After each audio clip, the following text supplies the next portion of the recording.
now that spring has sprung, you're probably encountering more bicyclists out on tri-state roads.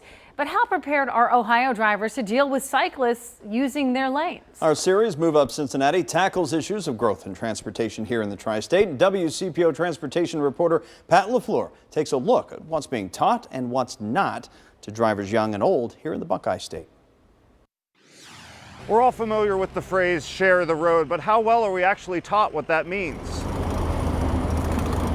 Quite often I feel like I'm taking my life in my own hands. Every day, Travis Geisegum commutes between his Mount Auburn home and his Covington office, primarily by bike or bus. He told us about a close call he had on his bike last summer. I noticed a truck approaching me from the opposite direction, and as the truck was approaching, it turned on its bright lights and veered over the center of the line into my space. He's not alone. A Twitter survey conducted by 9 on Your Side found that cyclists are often harassed, told to get off the road, even though legally, that's where bicycles belong. I had to veer off to the side to avoid being struck by one of its mirrors. To become a licensed driver in Ohio, you must pass a written exam and a field test. Mike Belcourt teaches new drivers for AAA's driving school. When it comes to cyclists on the road, he doesn't mince words. We touch on the Ohio law of you got to give them at least 3 feet space, but when we teach, we actually say that's the bare minimum you need to give them. And when it comes to pedestrians, we really strive from day one that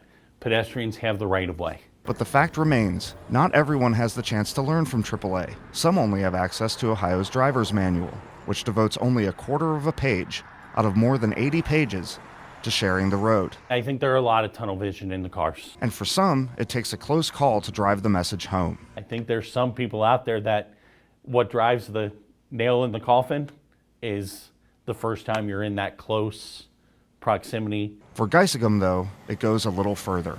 I think being in a close call like I was helps, but I think just having more empathy for other people really helps as well. Another hazard, distracted driving. Belcourt couldn't stress enough, whether you're driving or walking, put the phone down.